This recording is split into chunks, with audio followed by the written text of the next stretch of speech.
All right, so we're going to move on real quickly to a presentation. Last year's 2019 Teacher of the Year, Tasha Bohlig, will get inducted into our SCPGA Teachers Hall of Fame. So, usually we have a nice lunch for you and do a nice big speech, but right now, all I'll be able to do is take your plaque right here and present that to you. But Tasha Bohlig getting inducted this year to our Teaching Hall of Fame. So here you go. Oh, did I do it too low? It's okay, you're good. Thank you, Randy. That is, I know. The handoff, I got to work on that. But Randy, thank you so much.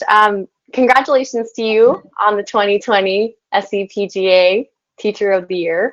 I'm truly honored to join this Hall of Fame, you guys. This is tremendous. And to join this such a prestigious list of coaches, I am extremely grateful.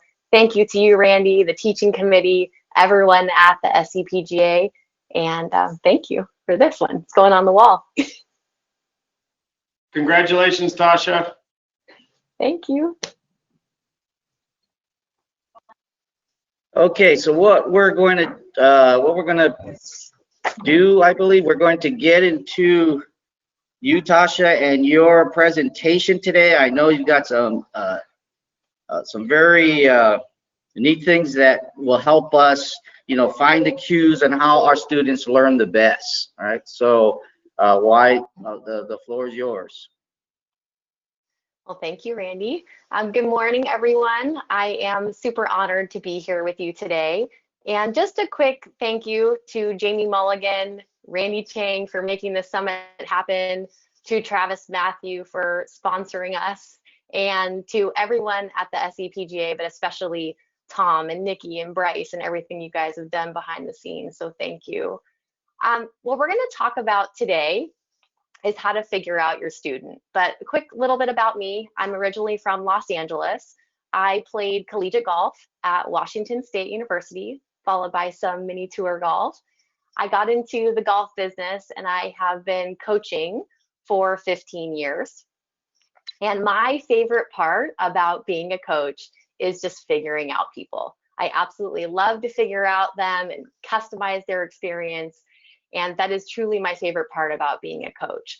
So to get ready for this talk, I thought it'd be pretty cool and fun for me to learn, but I interviewed 30 coaches for this. And 20 men, 10 women from all across the country, 10 of which are top 100 coaches. So coaches like Jamie Mulligan and Dave Phillips and Lynn Marriott and Chuck Cook, just to name a few. Some are academy owners, some are directors of instruction like myself. And I just wanted to figure out, what are the tricks that they do, that they use to figure out people?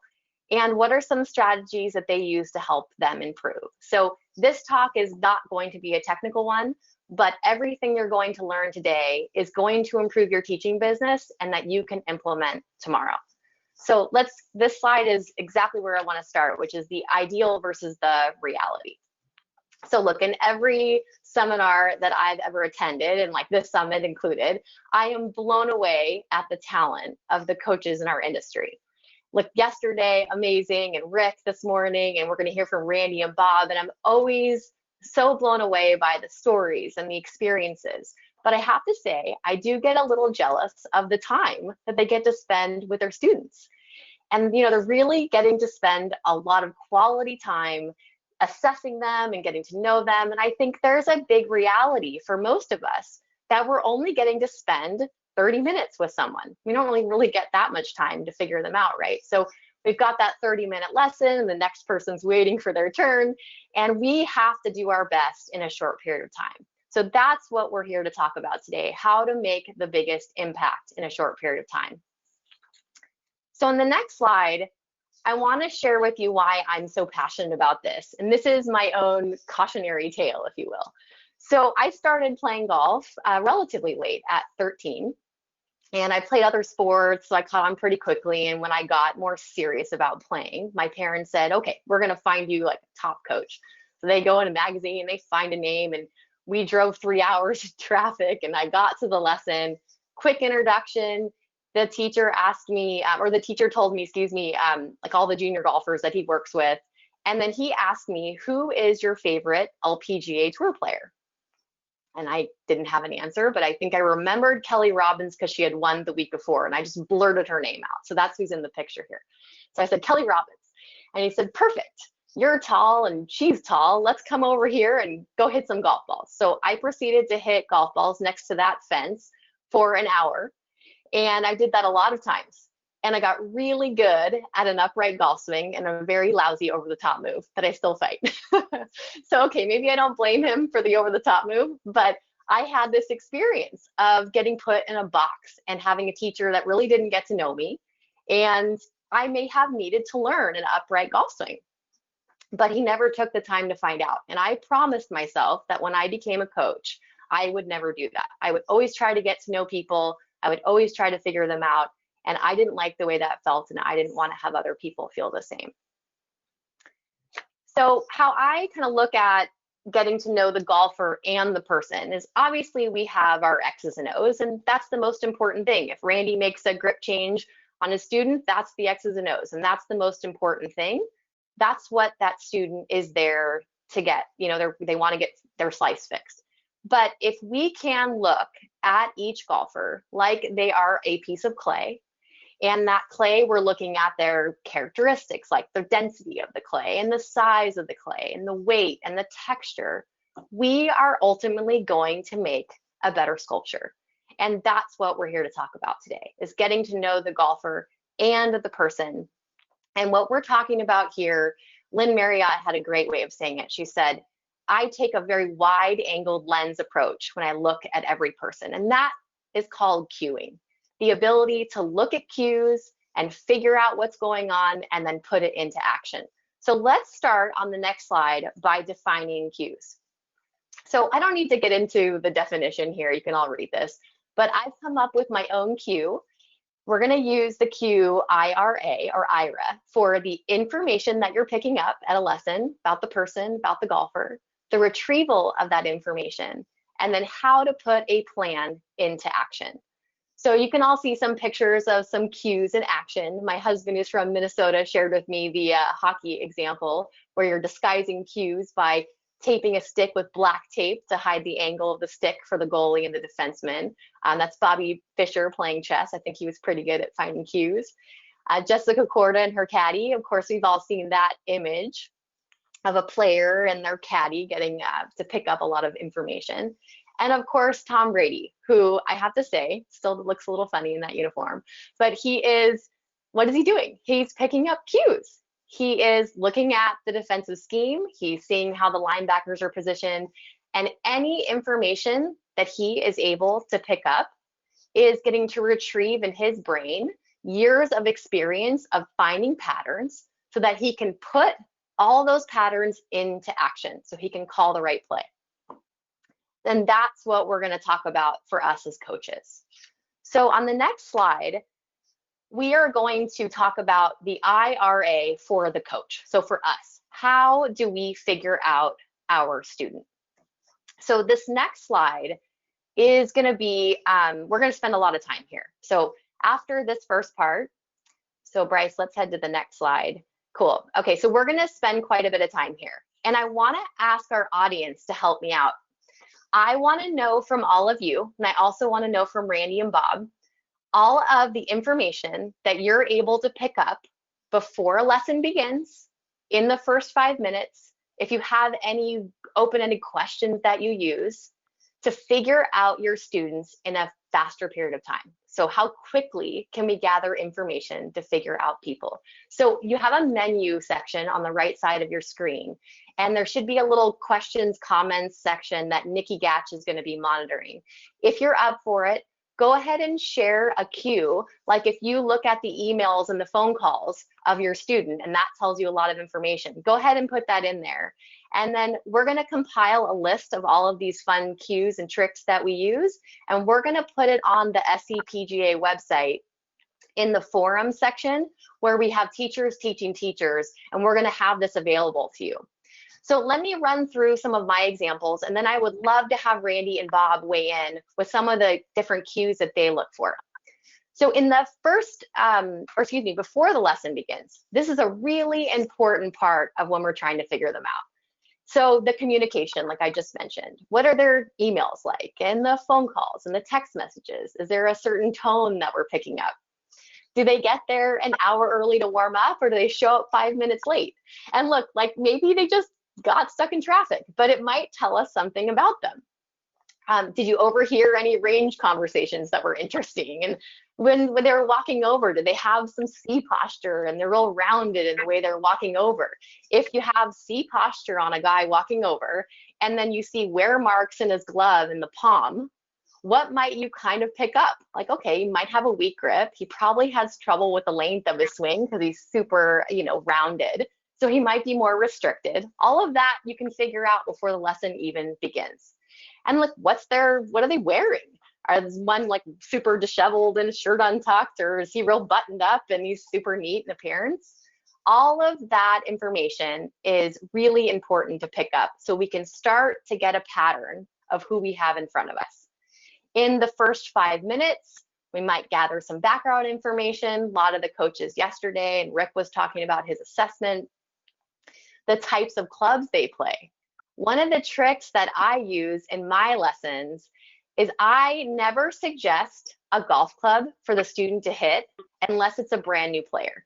So they'll get to the lesson and they'll say, coach, what club should I grab out of my bag? And I'll say, just grab whatever. And that club is really very informative for me. So if you have a lady who grabs a 5-wood for the club that she pulls out, what might that tell us? Now look, she might just have trouble hitting her 5-wood in the air, but it might also tell us that the course is playing super long for her. It might also help us structure the lesson so that we're going to work on longer clubs for that lesson, as well as some short game, because she's probably not hitting a lot of irons into the green. If a guy grabs a hybrid or a 4-iron out of his bag first, which is kind of a different club to grab, what does that tell us? It might be a situational lesson where he's having trouble with that particular club or that particular shot on a par 3. So a lot of that can be gathered from just seeing what club they pick. Obviously, their pre-shot routine and their setup, and you definitely want to find out what their goals are. Rick talked a lot about that. It was wonderful to hear. And kind of a cross between an open-ended question and in the first 5 minutes, another trick that I use is I have them go through their pre-shot routine. And I ask them, I'll say, okay, go through your routine as if you were on the course. And I want you to grade your shots after you hit each one, as well as talking to me out loud of what you're thinking. So what am I picking up? I'm picking up, certainly I'm seeing their setup and their golf swing. I am for sure hearing their self-talk and some swing thoughts that they have rattling around in there. And then I'm getting to know their expectations. Like, did they give a shot that to me looked like an A, a C? I'm getting a pretty good idea of what they think and if that's matching up with their expectations and their goals. So look, by the end of the golf lesson, by gathering cues before the lesson in the first 5 minutes and asking some really good open-ended questions, by the end of the golf lesson, we should have made significant progress, certainly with their technique. But more importantly, and Randy's going to talk about this later about growing your teaching business, but a big part of this is making a connection with your student. So they're going to feel like you understand them because you've picked up a lot of information about them. You're customizing that lesson, and then they're going to feel understood, like, yeah, this coach gets me, and then they're more likely to come back. And that's what gathering these cues is all about in a very short period of time. So if you guys want to weigh in on some of the cues that you look for, we would love to hear from you. And then Randy, how about we start with you? And is there any cues that you're looking for either before the lesson begins or in the first 5 minutes? Yeah, it's fun. I don't realize I do all that you just talked about there, but it's nice that it's kind of defined. But yeah, the first thing I see is what car they drive up, to wonder where I'm going to charge them full price, or I might have to negotiate a payment plan. The other part that you say as far as the open-ended questions is simply one. I just ask them, why are you here? It's like, what do you want? But why are you here? Are you here because your parents sent you here? Are you here because you have to learn for your business? Or I actually want to get better? But just that simple open question, why are you here? And then I think I get a little bit better responses than what do you want to learn? So that I think that's a great open-end question. It sounds kind of rude maybe. Hey, why are you here? But and the other one I always like to ask, again, from the business side of it, is how did you hear from me is the other main question that I ask. What form, did referrals, that kind of things. Those are kind of the three main things: is what kind of car, why you here, and what your goals, obviously, as we're seeing. And then I can prescribe a plan to do this. So this whole RA thing is great, and I think that's what I do for my initial new student assessment. Because like you said, the first lesson, I'm gonna give you a lesson, start changing your swing, like what happened to you. Really not that effective as far as long-term and retention, but that's my IRA, and I like that.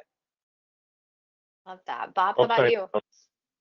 It's a little bit, unfortunately, I think being a golf instructor is easier if you don't dig, and digging would include, for sure, why are you here? You get to know the person, as mentioned. It's not just a golf swing. Number one, before the lesson, I send out a profile. I call it a questionnaire, whatever. It's probably 15 or 20 questions. Number one is physical challenges, other sports they've played, all about other lessons you've had, books you've read, videos you've seen. I want to know what's going on with them. Then I have them help me write their job description. Where are you at now? Where are we trying to get to? Number two, in your IRA, I spy on them before the lesson. This is just one thing that I make a point doing. I want to see them beforehand so I can watch their deal, not just their swing, but their stuff and how they move, and do they look nervous? Are they excited? Is it? I think that's awesome to spy on them beforehand. Open-ended questions I almost always will ask: are you thinking when you're swinging? Hoping that eventually we can get that to be a definite no, and have them just be swinging and just be executing. Sort of off the subject, but I consider the pondering, to be mostly golf, like playing chess. This is playing chess, and then you have to reach out and move the piece. I think we coach the reaching out and moving the piece way too much, and not enough the pondering. I want to remove stuff that they don't need. So if I know what's going on in their head, I can pick and choose to clarify, retain, or get rid of. And then after, I have three, I guess, sort of main questions that I ask at the end of the lesson or nearing the end of the lesson. One is, are you boggled at all? And the answer better be no.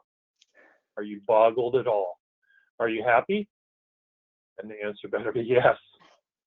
And then number three, was that time well spent? Yeah, I love that. And the answer better be yes. So real quickly, Nikki, did we get any comments that we can share? Otherwise, we'll move on. Yeah, we did have a few come in, Tasha. First one, the way that they walk with their bag.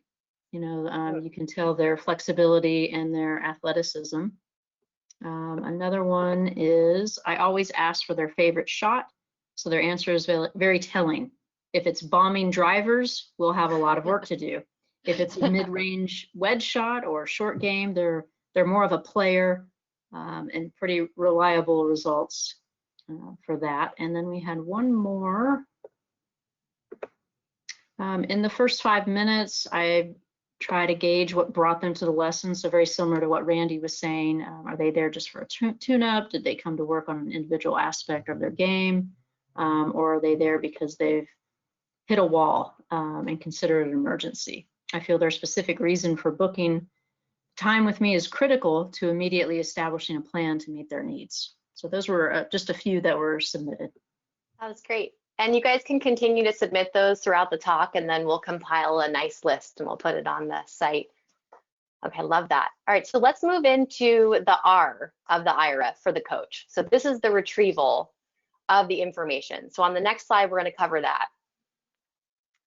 So how do we retrieve information from our brains? We have to make patterns. And the guys talked a lot yesterday about teaching a lot. Like the best advice for coaches, just teach a lot of golf lessons. Well, that's how we're going to get our patterns. 15 years of coaching, I've gotten some patterns, still need to get better, but that's the goal. Like we're trying to group patterns together. So does 1 + 1 = 2? So when you see that student, like I had a lesson one time with a man who came up with his TrackMan numbers printed out, and he's wearing like the trendiest of trendy golf clothes, and he's got golf clubs that tour pros wouldn't hit. I have a feeling what kind of golf lesson I'm going to be having. Probably some swing theory, probably gets more technical talk, but I could be wrong. And when I had surveyed some of the coaches, I remember talking to Jamie Mulligan about this, and he was like, Tosh, you got to be careful, because you could have somebody who's a totally left brain learner, but he plays his best golf feeling like he's swinging oily. So there's a great example of 1 + 1 not equaling 2. So we just got to keep checking to see, do our assumptions, do the things that we're picking up, do they hold up? And then we reevaluate. The second part of this is a really key part of retrieving information, which is targeting mirror neurons with our students. So really that's just a fancy way of saying, if I'm sitting with Randy in his studio right now and he's giving me a golf lesson, if he can mirror my tone, my behavior, my body language in the very beginning of my golf lesson, I'm gonna feel like he gets me. I'm gonna feel more comfortable, and I'm gonna be more apt to be open with him and share with him what's going on. If someone is the complete opposite of you and they're not matching your tone, you might feel like this guy doesn't understand me. I don't know if I really like this. I'm not making a connection. So a really important part is activating those mirror neurons. It's a big part of negotiating and parenting and certainly of coaching. Dave Phillips, when I talked to him, he said he always tries to match and preserve the person's tone of voice to explore their personality. What a great way to say that. And then finally, on this, yeah, go ahead. I hate to interrupt you right now, but I just want, while I'm still in my head right now, just what you said is really important, especially with a lot of us that teach juniors. We teach very small juniors. We teach, that was my niche, which is tiny tees, but getting yourself on the same level as them. So get down, on your knees, sit down. If you get to that same level, is what we found out. Also, you get their attention more rather than hovering over the juniors. So as well as that tone of voice thing, I think that's been really important. Yeah, that's great. Think about how comfortable Randy's able to make that junior when he's getting down at his level. That's awesome. The last part of this conversation with the retrieval section is about grouping people by personality. Okay, so that sounds like a little controversial, a little weird. But basically what I'm talking about is finding out if people are more introverted versus more extroverted. So let's get to the next slide and I'll kind of talk about a little bit more about that particular part of grouping personalities. So this is a little scary of a slide, I know. This is the Myers-Briggs personality chart. There were a couple teachers that I had studied that gave this exact personality test to their students before their lesson. And there's some controversy over, categorizing people, especially in the workplace. But for our purposes, I think a really important part of the way this breaks things down is to find out how your student interacts with the world. So that's why I hone in on the introvert versus the extrovert. If you have an introvert, the way that they need their feedback and the learning environment that they need is really different than the extrovert. So if I'm teaching an introvert, they are going to need a little less feedback, a little more quiet. They're going to need more one-on-one time with me. They're going to probably like more home drills and information. If you have like a clinic and you see someone picking up their basket of balls and going like all the way to the end of the group, and they don't ask questions and they kind of stay to themselves, you might be seeing an introvert. They wanted to come to the clinic and learn some good stuff, but they're probably not that comfortable being there. And I think that's figuring them out. If you got an extrovert, they're going to need a lot more feedback, and they're going to say things like, I feel this, and they're going to need more from you, maybe more like a little bit more noise, a little faster pace, might like, excel in group programming. But knowing that is really important. And I find during COVID time, figuring out introverts and extroverts is pretty easy. If I have a lesson with anyone right now, I'll say, like, how are things going at home? And the introvert's like, this is awesome. It's quiet. I'm reading books. I'm catching up on all my shows. It's been great.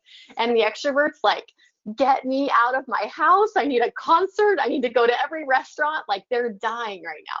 So it's a good way for you to figure out, like, how do they learn? How do they process the world? What kind of drills do you need to give them? What their best learning environment is. So that's the personality part of that retrieval. So the next slide is the last part for the coach. It's our action plan. How do we create this customized roadmap? We are gathering all this information. We are finding patterns. We're chunking those patterns or grouping information, and we'll talk about that more a little later. We're going to implement by creating a plan, and then we reevaluate. And a big part of this slide, and I want to really mention this here, is that just because someone is one way, like if Bob has a student that's super rigid, and he's, buttoned all the way up, and he's super rigid, and you can tell by the way he's using his language, he's, maybe a little bit harder to change. It doesn't mean that rigid student can't learn a more flowing swing or a longer swing. It just means for that student, it might take a little longer for him to make those changes. So it's just about adjusting and reevaluating so you can make that customized roadmap. Again, it brings value to your teaching business when you can customize each golf lesson. Okay, so now let's move on to part 2 of our talk today. And this is the IRA for the student. So this is how we simplify their learning process. We help them improve with the information, the retrieval, and the action. And what I thought we could do is have a little fun and start with what happens when cues become really chaotic. So let's go to the next slide and find out what I mean here. So in honor of the World Series, we're going to use go Dodgers. We're going to use a baseball example here. And okay, it's not steroids, okay? But what do these baseball players have in common? Albert Pujols, you got Mike Piazza and A-Rod, Brian Giles, Barry Bonds. What do these guys have in common? And I won't make Randy and Bob guess. Let's go to the next slide and I'll tell you.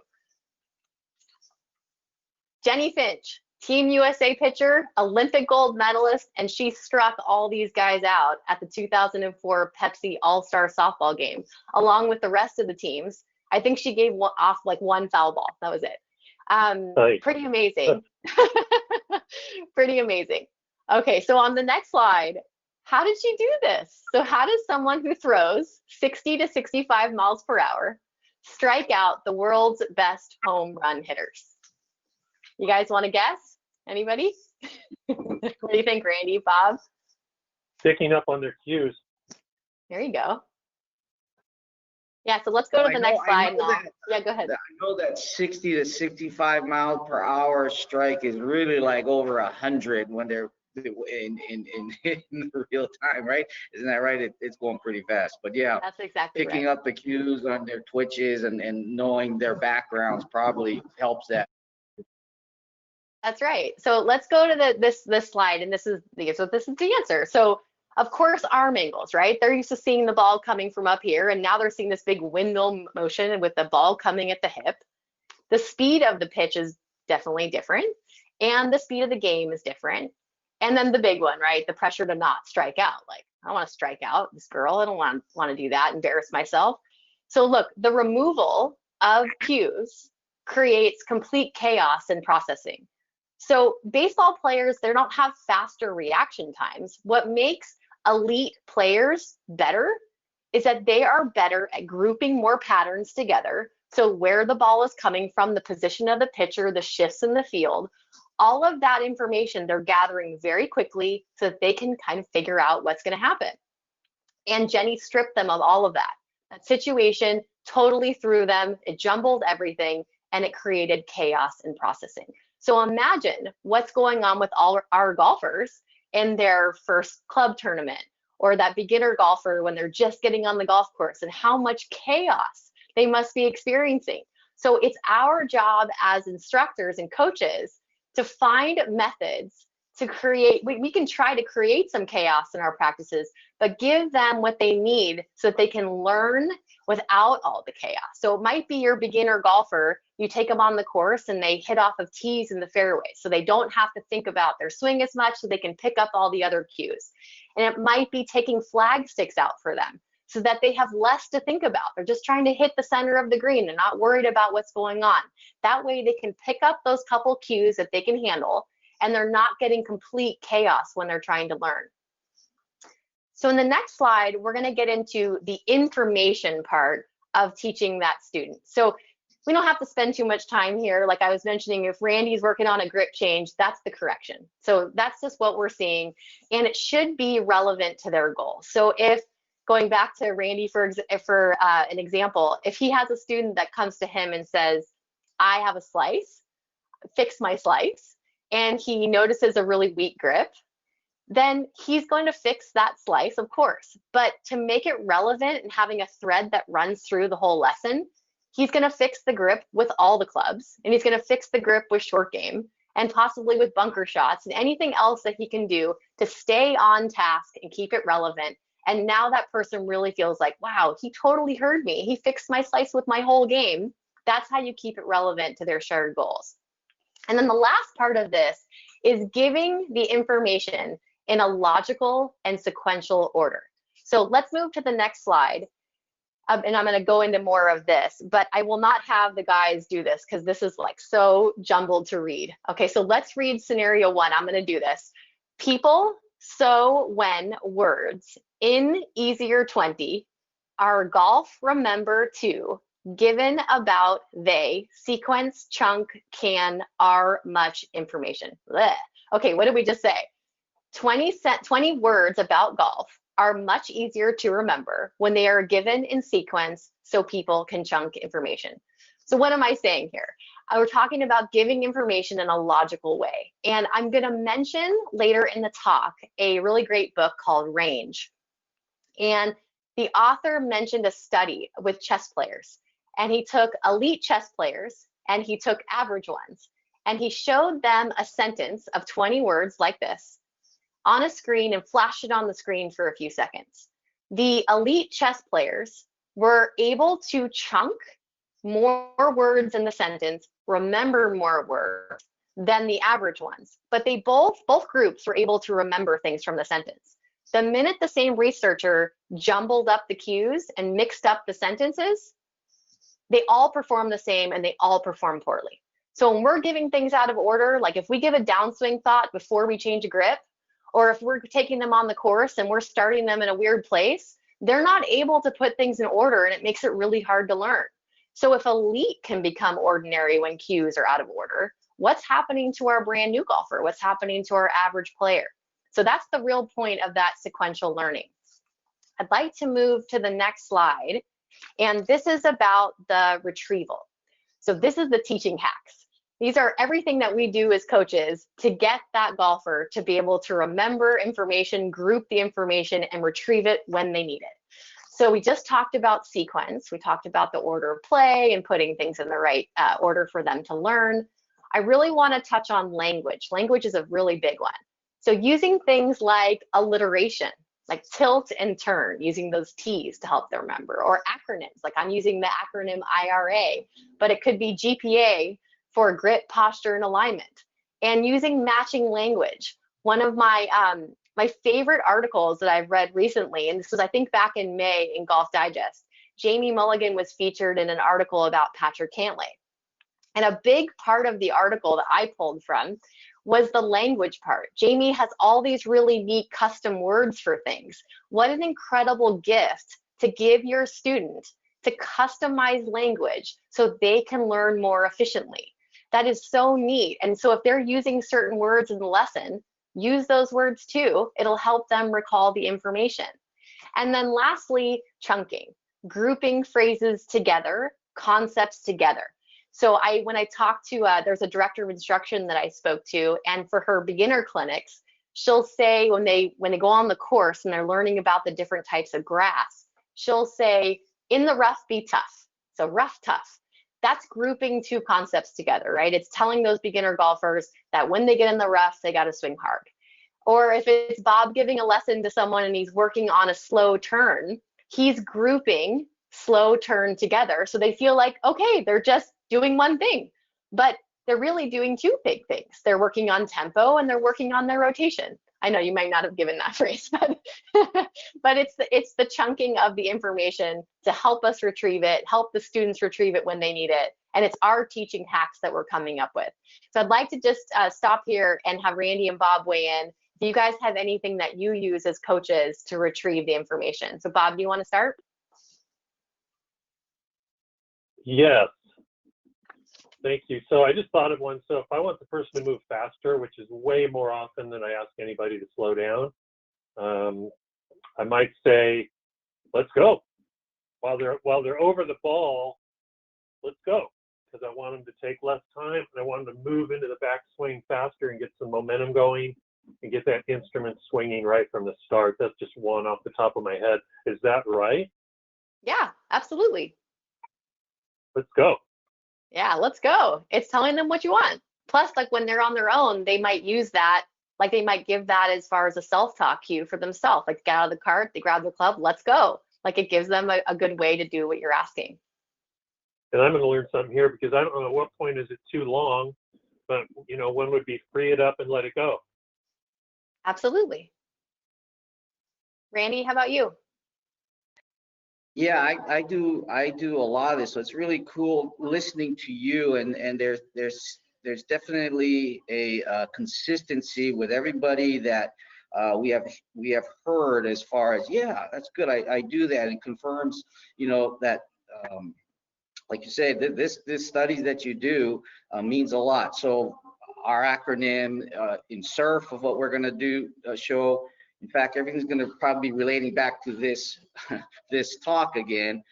Chunking phrases or language is a big thing at our place. We all talk our own language, you know, from the Chang chip to the L to L to you know, all the different things. Our little tippy toe finish. Everybody remembers those kind of things when you put a cool little name to it. It is funny that you say that, because people have taken lessons and come back 20 years ago. They don't remember much. They remember the Chang chip or Chicken Chang. That's another one. You know, I try to brand everything, you know. So yes, very, very important. I think the language that you use with your students, and it also develops that special relationship because we're talking the same language, you know. So that's real good. I love the Ching chip. I'm going to remember that. See how that language works? I love it. All right, so let's move into the last part, which is the IRA for the student, and now it's their action plan. So the next slide is going to have a little more on that, which is basically our secret sauce for getting them to do, like, take the information, so that maybe that grip change, and then retrieve the information when they need it, and now we got to put it into action. So things like playing lessons. 100% of the coaches I surveyed spend time with their students on the course. So playing lessons are pretty important. Feedback, big one. Timely feedback, structured feedback, customized feedback, how we're giving the feedback. Rick talked a lot about that this morning, right? And I use Coach Now. A lot of the coaches that I talk to use Coach Now. It's a great way to have feedback with your students in between lessons.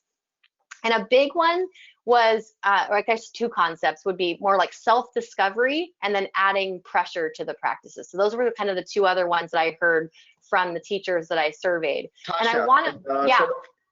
So for the people that, just to clarify, how exactly do you use Golf Now for that type of communication or feedback? So with every lesson that I set up with a person, I automatically set up a Coach Now account for them. And so they'll get their little invitation for it. And then I use it in two ways. First, I'm putting information in there, like videos from the lesson, anything that I can to give them some visual cues, as well as some, you know, phrases and words from the lesson. But a big part of how I use Coach Now is I have every student give their own review at the end of the lesson. So I'll stop a couple minutes before and I'll film them on camera telling me what they learned for the day. And then I'm putting that into Coach Now.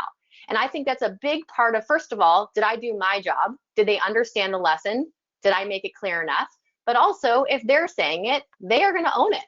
So they're able to watch that back, and then in between the lessons, especially if it's a person that I'm seeing on a frequent basis, I have them checking in, posting their own notes, posting a scorecard in there, posting their videos. I think that's a big part of developing a long-term relationship with someone, is having the feedback, using it well, and I love Coach Now for that.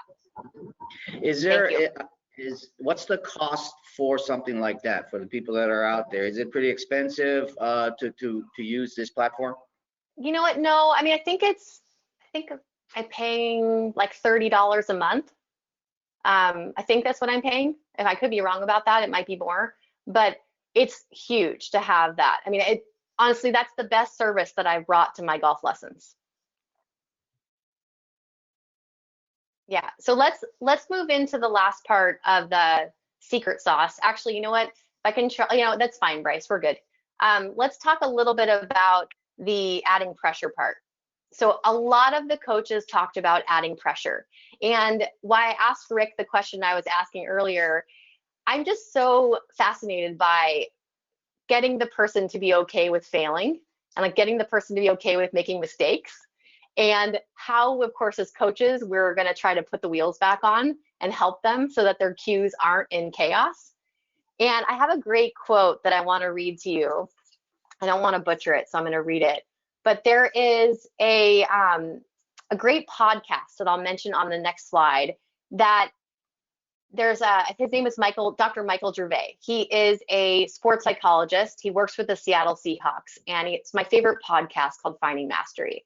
And he works very closely with Pete Carroll, and he brings a lot of really neat speakers to the team and talks to them.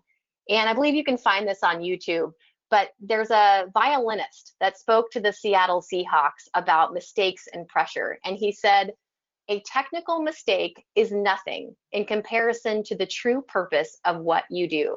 What separates the great is not an ability to avoid mistakes, but an awareness to quickly adjust those mistakes without commotion. I just love that. And so look, as coaches, what can we do to have our students adjust and have our students make mistakes? And then we get to see how much commotion is occurring. So have them change clubs, and have them change swing sizes, and have them change targets. A lot of you are probably already doing this, but when you're doing this, make sure you're looking for what kind of commotion, not just with their swing, but with mentally, how chaotic do things get?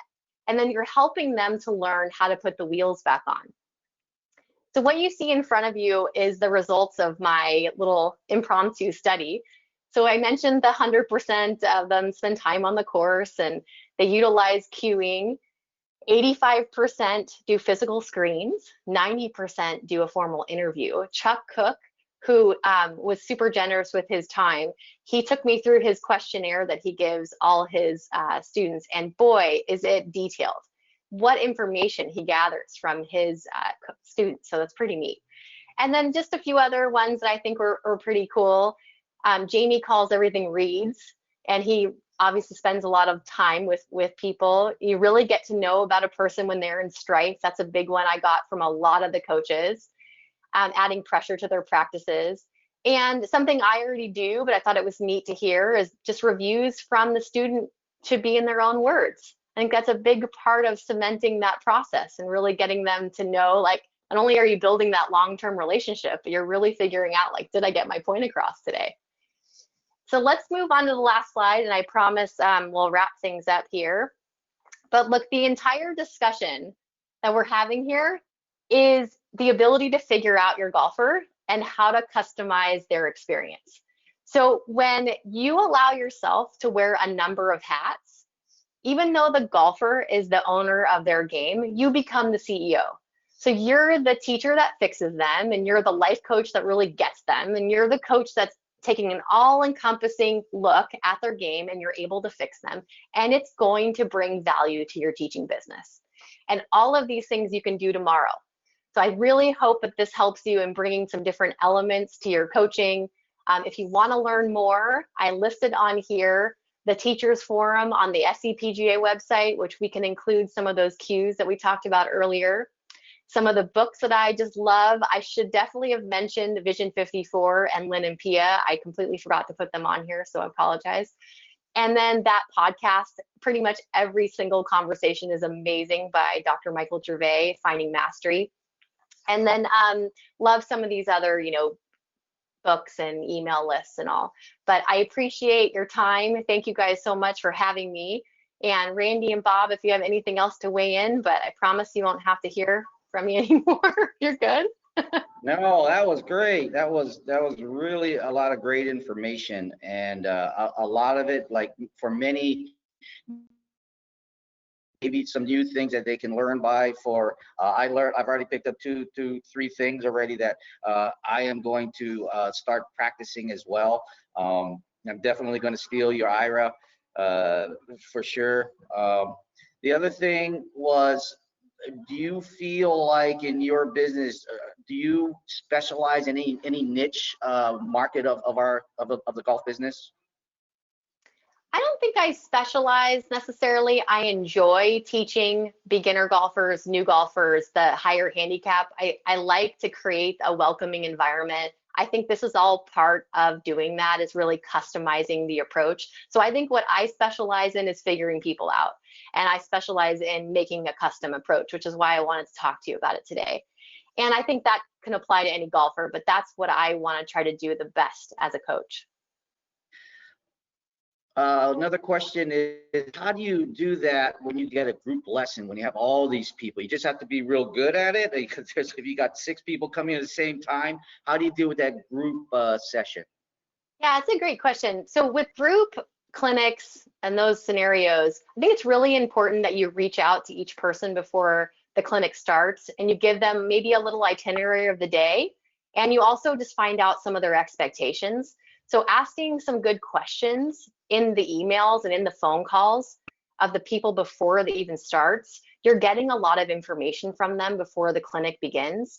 And then I always keep a little, like a notepad, or if it's on my phone, but I'll quickly write down everybody's names, and I might just type a couple little things next to each person before it starts, like anything I'm observing. If you've got one person that comes like 2 hours before the clinic, I'm going to make a note of that. That might be something important as far as how they prepare and just their mindset on things. And, if you have a person that's asking a lot of questions before the clinic starts, also another thing, it's not a bad thing by no means, but they're just other information that I'm able to gather. So I do take notes right before the clinic begins, and I definitely reach out to each person before it starts.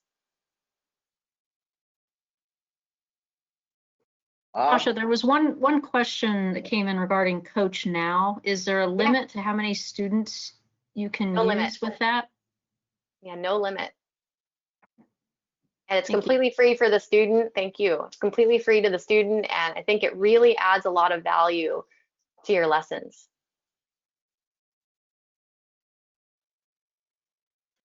All right.